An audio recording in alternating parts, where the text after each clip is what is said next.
আমি দুঃখিত আপনাদের এই যে মূল্যবান সময় নষ্ট করার জন্য, আমি আন্তরিকভাবে দুঃখিত। আমি আসলে কিছু মেসেজ দিতে আসছি। আমার এই অঞ্চল, আমি আপনাদের এই অঞ্চলের সন্তান। আমি জাতীয়তাবাদী ছাত্রদল বরিগ্রাম উপজেলা শাখার নেতৃত্ব প্রদান করছি। আপনাদের স্নেহ ভালোবাসায় আমরা বড় হয়েছি, আপনারা আমাদের স্নেহ ভালোবাসায় বড় করেছেন। এখানে আমার অনেকেই পরিচিত, অনেকেই সব ছোট ভাইয়েরা আর রয়েছেন।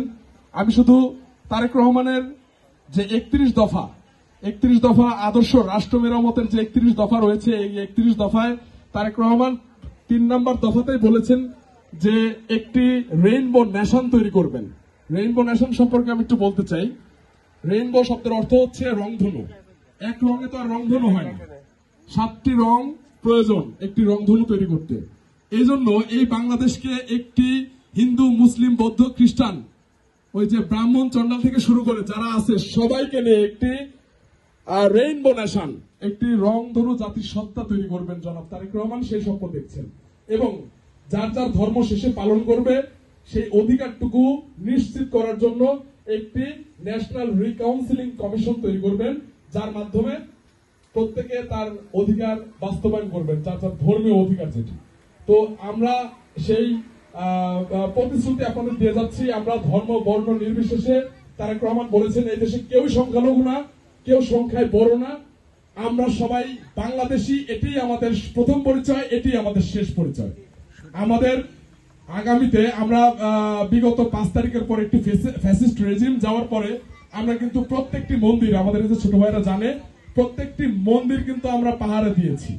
আমরা কিন্তু থানা পাহারা দিয়েছি, আমরা এএসপি অফিস পাহারা দিয়েছি। এই অঞ্চলের যতগুলো প্রতিষ্ঠান রয়েছেন প্রত্যেকটি প্রতিষ্ঠান আমার জাতীয়তাবাদী ছাত্রদলের বিভিন্ন স্তরের নেতৃবৃন্দরা কিন্তু পাহারা দিয়েছেন আপনাদের নিরাপদ রাখার জন্য। তাই আপনাদের কাছ থেকে আমরা একটা দিন চাই, একটা সেকেন্ড চাই, আপনারা শুধুমাত্র আপনাদের ব্যালটের মাধ্যমে, আপনাদের ভোটাধিকার প্রয়োগের মাধ্যমে ধানের শীষকে বিজয়ী করে আগামীতে আমাদের সংসদে পাঠান। আমরা ইনশাল্লাহ আপনাদের পরবর্তী যতদিন আপনারা আমাদের ক্ষমতায় রাখবেন ততদিন আপনাদের নিরাপত্তা, আপনাদের সার্বিক সহযোগিতা আমরা দিয়ে থাকবো ইনশাল্লাহ।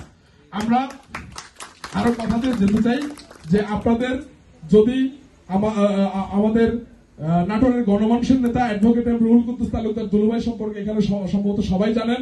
উনি আমাদের পাঠিয়েছেন, বলেছেন যে এই অঞ্চলের যদি মন্দিরের কোনো অবকাঠামোগত উন্নয়ন করতে হয় সেটি যেন এখানকার সভাপতি সম্পাদক তারা যেন আমাকে নিজ এলাকার সন্তান হিসেবে, আমি কারো ভাতিজা, আমি কারো ছোট ভাই, এখানে আমাকে নিজ এলাকার নিজ সন্তান হিসেবে আপনারা আমাকে একটু দয়া করে জানাবেন।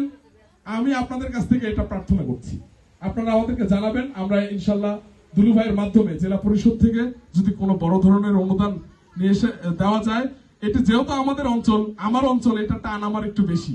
আমরা কিন্তু নেতার কাছ থেকে চাইবো না, আমরা কিন্তু নেতাকে জোর করে ধরবো আপনাদের জন্য, এই জনপদের জন্য। আমরা নেতার কাছে কিন্তু কোনো কিছু চাওয়া পাওয়ার কিছু নাই, আমরা কিন্তু নেতার কাছে জোর করে ধরবো যে এটা দিতে হবে, এটা করতে হবে। আপনারা আমাদের জন্য আশীর্বাদ রাখবেন, দোয়া রাখবেন। ইনশাল্লাহ এই জনপদের মানুষের জন্য, এই জনপদের মানুষের ভাগ্যের পরিবর্তনের জন্য আমরা কাজ করতে চাই। আমরা ছোট ছোট মানুষগুলো আপনাদের নিরাপত্তা, আপনাদের সহযোগিতায়, এই ছোট মানুষগুলো আপনাদের পাশে সবসময় থাকবে, নিঃস্বার্থভাবে থাকবে ইনশাল্লাহ। সবাই ভালো থাকবেন, সুস্থ থাকবেন। আসসালামু আলাইকুম।